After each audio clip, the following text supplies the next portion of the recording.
Winifred, I'm so glad that you're here to share your insights and your thoughts. I have a lot of questions. So if you're ready, Good. Pleasure to be here with yeah. you. So I read your book, It Takes One to Tango, and I picked it up off the shelf because of the title. We know so well the phrase, it takes two to tango. Uh, Yes.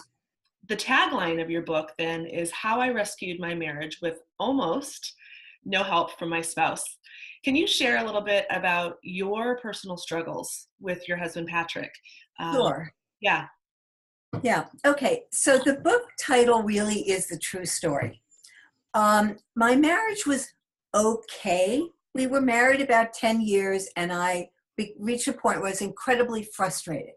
We are two very stubborn people, headstrong, passionate people. And so there was lots of that going on. It was just exhausting. And I couldn't, it's not like I actually said, let's go to couples therapy. And he said, no. We actually went to couples therapy, and the couples therapist said to us, you guys are so great. You're so great together. Like, I just don't know why you keep fighting. And I remember thinking, are we the only couple she's ever seen who fight? So she says, it would just be really a shame for the two of you to get a divorce. I don't want to get a divorce. I wanted to stop fighting. And you guys are so great. It was demoralizing because I knew we were so great, except when we weren't. Mhm. And there was nothing that I knew that was going to help us. We weren't going to get personality transplants. There were no communication skills that we needed. We were just two firecrackers. Yeah. And so then I began to study more in depth, kind of almost randomly, couples therapy and lots of different theories. And one of the things I discovered is that people get reactive to each other for a variety of reasons, some of which has to do with their history, some of which has to do with the fact that our brains are designed to overreact. Combine that with our personality. But the bottom line was we were both immature. And we both needed to grow up. But you don't just come home to your husband and say, honey, I have a great idea. Let's just grow up. So I decided, he thought that it was ridiculous when I said, we're reacting because we're too enmeshed with each other. We need to take a step back. I had all these theories. Mhm. He wasn't buying much of it. And so I decided, well, if what I'm learning and what I believe is that each person has to take charge of his or herself, we have to control our own reactions, we have to make our own moves, I'm going to experiment. And so I began focusing on myself instead of him. What am I doing here? What is my role in this? Why am I getting so bent out of shape? What is it that he's saying that's making me have these responses? And what is it that I can do about it? So it was all about, what can I do here? And I began to just ignore him. And I began to focus on myself. And so the It Takes One to Tango, what I discovered is that by managing myself, Mhm. I was starting to act like a grown-up in the relationship. What I didn't realize was that all on his own, he was actually starting to act like a grown-up too, because we were no longer like a couple of 3-year-olds throwing sand. Right. Right. And what part of the book you talk about arguments and fights, and that was the tipping point for you. And for me personally, I can say that my husband and I fight very well. We're also both very passionate. And so when we argue, it becomes very heated. I Um, see. yeah, Yes. yes. You said Uh, that, go ahead. no, yeah, please.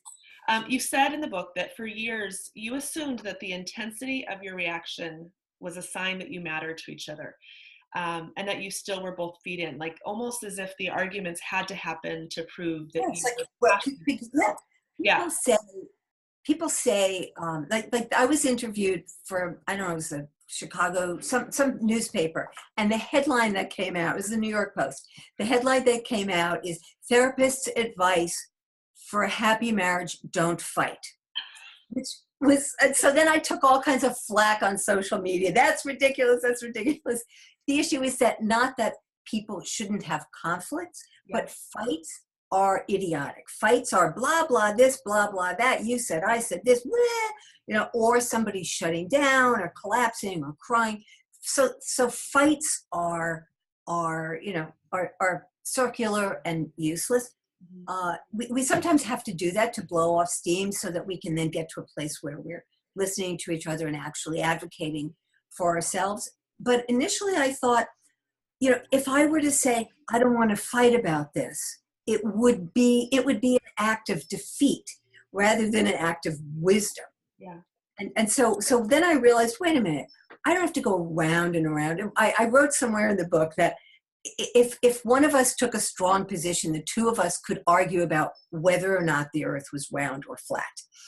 Like we could just, like it could be, which way to hang the toilet paper? Who said what? You said this first. I said, that nonsense that people do all the time. That's not useful. But people feel like, well, if we don't do that, we're going to be disengaged. And there's a name for this. It's called conflict intimacy. That there's an intimacy that comes from all that conflict, rah-rah and stuff, when actually it's not intimacy, but it is passionate. Mm-hmm. It's got a lot of sparkle and it's got and so there's a lot of feeling and people think they need to do it. And so I say, okay, after you finish doing that, then you actually have to, go ahead or don't bother. But so at this point in our marriage now, it's like we're together more than 40 years. If something starts, one or the other of us will say, okay, this isn't going well. Let's slow down. Like it's just, we don't need, I call getting on the hamster wheel. We don't need to get on the wheel, though we will sometimes have just a ridiculous, stupid, go nowhere thing. But people do feel like if we're not doing that, we're just disconnecting. And so there's that mistaken idea that I want people to know that we're full of passion, we're full of feelings, and we don't tolerate our differences very well. And we have to calm down, slow down, listen to each other, be generous, be flexible, and advocate for ourselves. Yeah. But none of that goes on when it's this. Right. Well, and one of the things that I remember you talking about, and that really struck me, and it kind of goes back again to the title, is that intimacy is when one person makes the move to the other with no guarantee about reciprocation. That to me was like mind-blowing. Yeah, it's people, and it's sort of like this. So you're here and I'm here. And if I want to have a more intense moment with you, I'm going to do this. Mm-hmm. And I'm going to lean in. I'm going to come toward you. And I've done that unilaterally. And then you could move back, or you could say, oh, this is interesting. And so we move independently. We move unilaterally. And that is actually what makes intimacy heightened. Somebody makes a move. And intimacy is sex, but intimacy is also just connection. Intimacy is a move we make where we reveal ourselves. We we reveal a want, we reveal an interest, a thought. We open ourselves, come what may. People don't like the come what may part. We want to guarantee. But I mean, anybody who's ever been in a relationship for more than a week knows that you're going to initiate sex and you're not always going to be told yes. Right. Or you're going to say, honey, I'd really like to talk about this, and you're going to be told not now. So we have no guarantee, but we have to do that. Otherwise, we're kind of after you. Well, we're not having sex. Why you're not having sex? That person didn't initiate it. Right. Right. And so in that dance, to avoid that dance of, he didn't, she didn't, or he didn't, what would be a practical way through that? For me as an example, if I'm going to choose intimacy without knowing what my husband's reciprocation will be, are there which ways? Is true anyway, which is what you're always doing. But yes, if you're going to do it, we have to say to ourselves, we have to, if we need some, if we need some grounding in it, this is what intimacy is. Somebody moves toward the other. That's what makes it interesting. Or I had a client who had a wonderful mantra. His mantra was, I might get hurt, but I'm not going to die. Oh, there you go. It was terrific. I might get hurt. I'm not going to die. Um, or I can do this. Mm-hmm. Well, and I think too, for me, um, I have seen moments that we've been married for almost 15 years, and I can see moments where it would be so much better if one of us would just make that move, instead of waiting for the other, because we're not on the same path at all, until we make that move. Yeah, and I think that, and we all, whether it's, and so intimacy, if I broaden the term of intimacy and really have it be about self-disclosure, haven't we all sat in a difficult moment and thought, I really want to say this. I should really do this. Why can't I do this? And there's this little war that goes on. I'm going to die. And we don't usually think in those terms, but it's just like, I don't want to. And so it's like, but it would be so good. No, it won't be good. You're going to die. And that's that struggle, and that's okay. And then we can fall back on one of the other rules that I carry, which is if you want to grow, you have to take a risk. If you want to get out of a stuck place, somebody has to move. It's a one-lane bridge. You can sit there and you can sit there, or somebody moves. Somebody backs up. Somebody moves, or somebody changes the stuck. Yeah. One of the things that I wanted to ask you about too is sometimes it's hard to speak up, or it's hard to make the move because you're not sure if you're doing it right, whatever it is. Starting a conversation about hard things, bringing up something that you need to speak to your partner about. Right.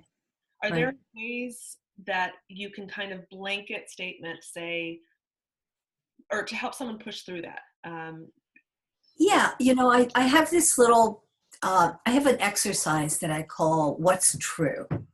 And people can do it out loud, or they can do it for themselves. And I didn't actually write about this in the book. It's alluded to. I put it together, thinking about how to present this stuff in a concise way. But what's true? What's really going on here? I talk a whole chapter about how to figure out what's really going on. And so so you ask, what's going on? Okay. So let's say you've got something and you don't know how to do it, or you're afraid you're going to do it wrong, or he's going to blow up, or she's going to blow up. So what's true? I have something I want to say that I'm afraid to say. What's true? I'm afraid you're going to blow up. What's three? I think I'm an nincompoop and I don't know what to do.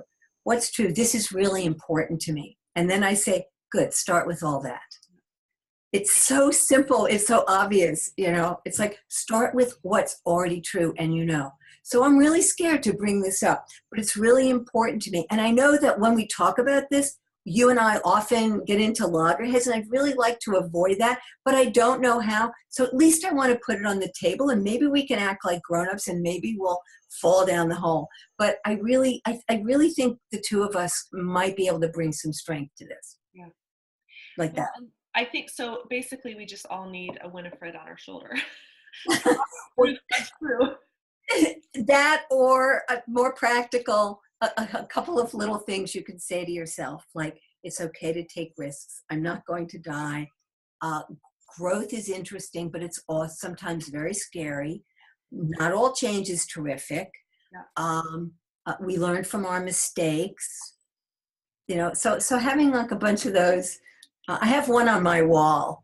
In my office, a favorite little saying, which is, when you're going through hell, keep going. Yeah. It's Winston Churchill. Yeah. And the other is courage, is the willingness to go from failure to failure without losing enthusiasm. Same kind. I love that one. I've not heard that one. That's a good one. Yeah. So that also brought to mind your concept about not leaving the room.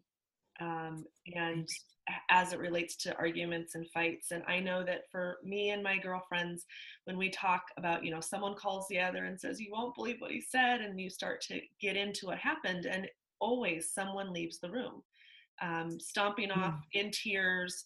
What are your... So the backstory to the thing about not leaving the room was that my husband has a particular fighting style, which for many years would cause me to be inarticulate and to lose my ability to actually think. And so I took it as a challenge. He's good, I mean. I'm laughing because That yeah, same, yeah. yeah, yeah. There's a few of them. They're trained somewhere, and so it's and so I discovered that his strategy was, if you're losing on this subject, just throw everything you possibly can, and and go after the fine points of her personality flaws. And so it would just, I'd be, wait, weren't we just talking about, wait, bleh, and suddenly I felt like just like, huh? And so I took it as a challenge that I was going to figure out how to keep my head together under siege. And so initially, the only thing I could do was step out of the room to reconfigure and to kind of bring the intensity down in my brain. And then I would come back in, and then I would lose it in about 4 seconds. And so I'd practice this. My husband thought I was nuts, but I said, I'll be right back. I'd go in the other room. I would become whole again. Then I'd come in, and then all the pixelated I would come apart. And eventually I was able to just stay there. And it was just like snowflakes falling around me. That took a long time. It honestly took a year. Yeah. So when people leave the room, what I say about that is it's a temporary strategy. Not, I don't throw up your hands, leave, and don't come back. But if you're going to leave, make it useful. Go calm down. If there's a reason that you have to leave, leave. It's in the hierarchy of development. It's a start. It's better than standing there screaming at each other, or being mean. Yeah.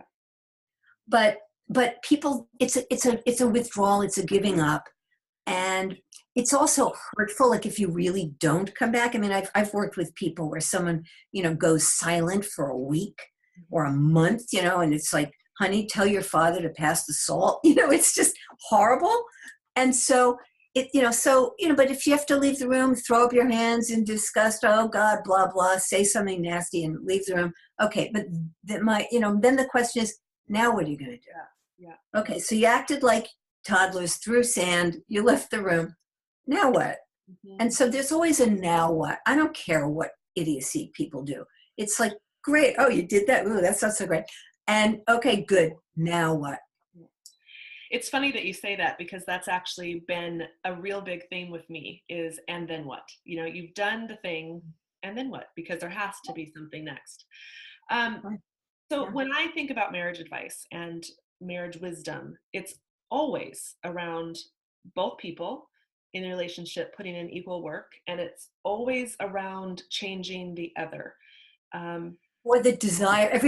Everyone gives like, oh no, I know you can't change each other, but then they secretly want to change each other. So Yeah, right. in It Takes One to Tango, you completely flip that on its head and really do focus on the habits and the actions of one. So, I mean, I've read the book twice because I love it, and I've shared it with all of my friends. But what would be 2 to 3 top habits that our listeners could start today to begin that work of self-development? Okay, so I did write those down because I figured I wasn't going to remember them exactly. But the first one is always focus on yourself. If you focus on the other, this goes back to my story of I'm not going to get my husband to be convinced that we're over, that we're all entangled. I have to disentangle myself. Focus on yourself. What are the behaviors that you engage in that derail things? What are you mean? Do you interrupt? Are you overreactive? Do you fold up? Do you collapse? But sometimes it's not just, do you have destructive or unhelpful behavior. Sometimes people observe, like I observed, I lose my sense of self. That was so I needed to work on. My husband couldn't help me figure out how to hold on to my sense of self. It was really inside work. So we focus on what's going on, what is not working, what am I doing, what's inside me that's not working, what are my behaviors that aren't working, the negative, the positive things that I bring. And then I say, pick one thing at a time you're going to work on. So it was like what I picked was figuring out how to stay in the room and not lose have my IQ just fall out the side of my head. Mm-hmm. Well, So yeah. that's, When you're in that space and you let that happen, then it starts to I would assume it starts to attack your own feeling of self again. If you feel like you can't even form a sentence and you're feeling like an absolute idiot. Yeah. Okay. So keep going. Okay, the next one is calm down under pressure. We don't function when we're anxious. Mhm. You know, if you think about the fire alarms are going off in your brain, the kind whose mantra was, I may get hurt, but I'm not going to die.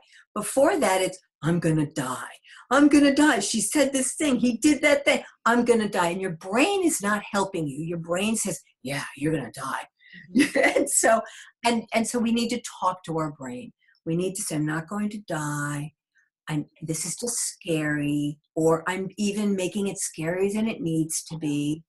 And so calm down, because as soon as we start to calm down, as soon as we start to lower our breathing rate and our pulse goes down, we get a little more oxygen to the brain, we reconfigure, and then we can think. We need to use, our prefrontal cortex. We need to engage the part that thinks.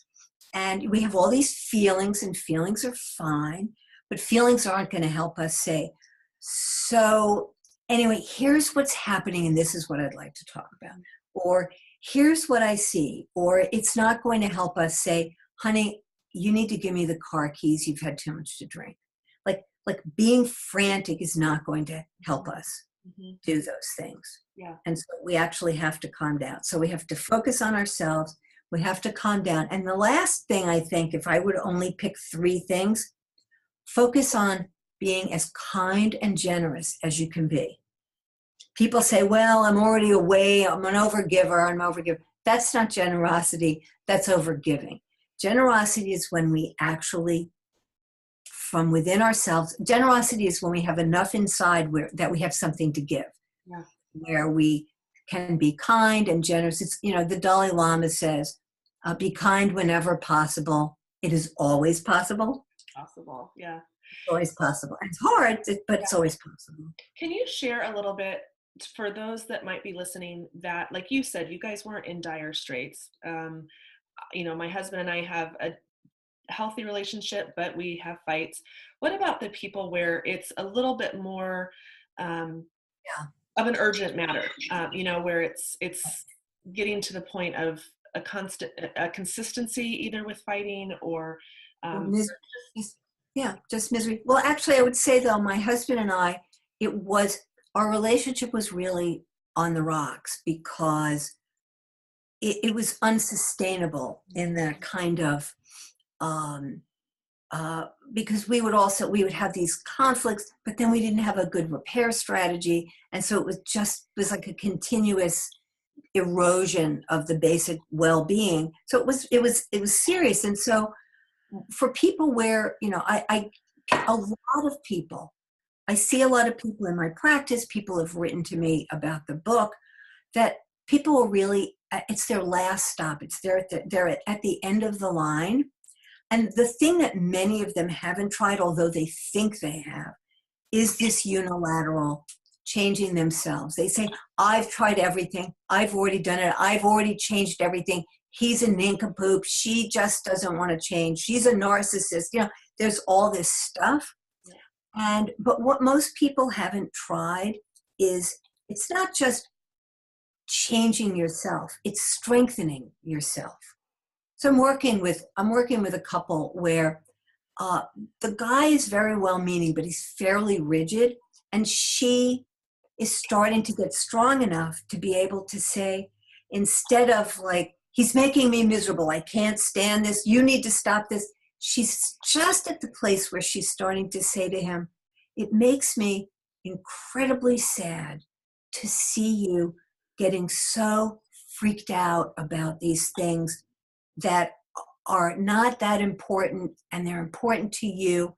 And this is going to ruin our relationship if you somehow or another, if you keep doing, but I have to tell you, it makes me very sad because I love you.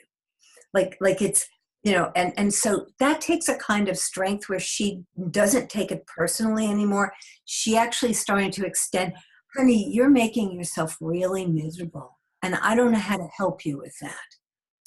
And so that's the first shift. So the change isn't always, I'm just going to withstand more of his abuse or I'm just going to shine it on. It's really, I'm not going to play by the original rules. I'm going to say, I'm going to break the rules. If the rule is you never challenge, if you challenge me, that means you're defensive. You say, well, I'll challenge you, but that doesn't mean I'm defensive. You just change the rules. Yeah. And Well, and so, when I yeah. have shared it with some of my friends, some of the response has been similar to what you're saying, that for them on the surface, it feels like they're kind of laying down and becoming a Right. doormat, because the other person hasn't committed to change.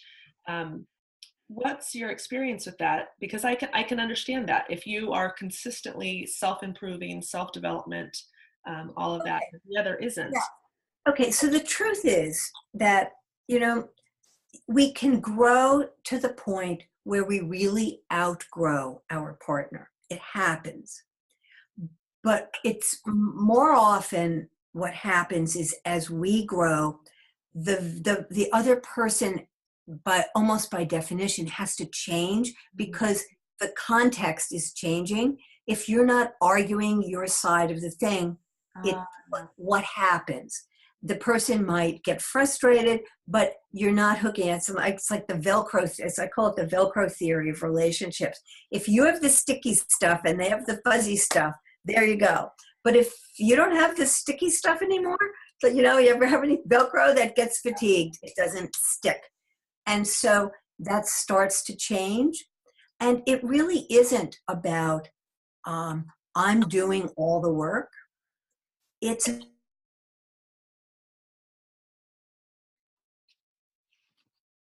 will be some relationships where the person, the other person is so dug in. I mean, my husband was pretty dug in. And it wasn't because he's a bad person. You marry a therapist, but you don't necessarily want to be in residential treatment. And so, he had his own ideas. He thought the relationship was fine. It had problems, but it was fine. I wanted more. I wanted to do better. He doesn't regret it at this point. yeah.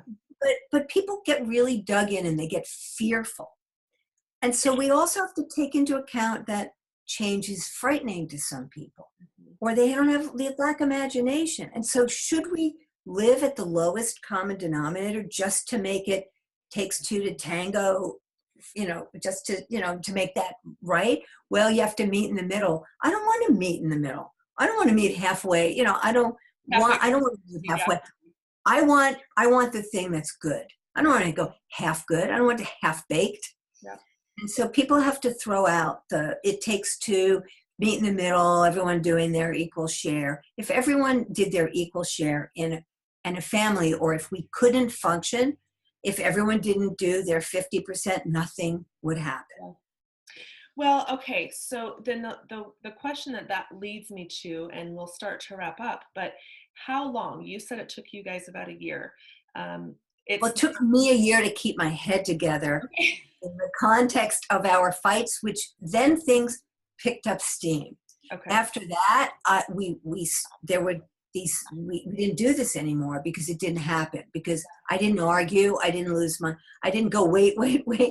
Everything, so it was like slow, really started to pick up. And my husband also liked it better. Nobody really likes to be, embattled with your loved one. So he liked it better. Started to be the one. He started to say things like, um, you know, uh, hey, maybe that thing you just said was kind of inflammatory. You want to try it again? Like he he began to say, oh, I think I was just really stubborn there. Wait a minute. And so so when I say it takes time, I can't say how long it will take, but you pick one thing to work on Yeah. at a time, and then it becomes sort of more exponential Yeah. because each skill, it starts to transfer to different. Right. Well, and I can see this being so impactful for all parts of life, to be able to work through some of this. It really would change a lot just across the board. Yeah, I got a letter from somebody who a friend of mine had given her the book. She's in her 80s living in a assisted living, and she wrote me a note saying, I have the best relationship with my sister that I've ever had. Oh, I started to use these principles because she was always such a pain in the butt, and I would never want to be the one who worked harder because I was into fairness, and it's so much better. Yeah, I mean, at any time that we take a hold of ourselves and take responsibility, it's like, fine, I'll take the lead. It's like people's like, why should I have to take the lead? Great, take the lead. In business, we say, oh, it's great to be a leader. At home, we're supposed to be 50-50. Oh, I don't want to be the leader. yeah. So you're not a doormat and you're not a chump. You're the leader. I You're love this person who has a vision. You're the person who's willing to take risks. You're the person who has some courage. You're the person who's going to be the change agent. I love that. And how, I mean, that's such a super empowering way to look at it, that it does lie with us. And I think taking away the fairness piece of it, that's what was really, that's what really resonated with me when I read it, was that it doesn't have to be fair. And Um, it's never been fair. And so, it's like talk about, trying to get a, square peg in a round hole. Fair. It's going to be fair. Huh. Good luck with that. You learned that when we're 7 years old, you tell your kids, yeah, life's not fair. right. And then we continue to ask that of our relationships. Yeah. Of our spouse, yeah, absolutely. Well, it's now fair again. It's going to be fair again. So in your personal life, Winifred, who do you look to when you need rest or when you need encouragement or a little bit of motivation or inspiration? Well, at this point, I look, my husband the two of us certainly collaborate on, having good life together. I have a set of friends. Uh, I have friends who will actually challenge me. They'll first hear me whine and complain about something, but then they'll challenge me to kind of grab a hold of my own wisdom and my own strength, and to not get into kind of feeling victimized by some situation, and to grab my power. Yeah. Because often people's friends, especially groups, people get together and they talk about their relationships, and they're like, blah, blah, my spouse this, my wife that, my husband, they all go, oh, yeah, yeah, I hate when that happens. And nobody is saying, like, oh, yeah, well, he gets anxious, so what'd you do? Yeah.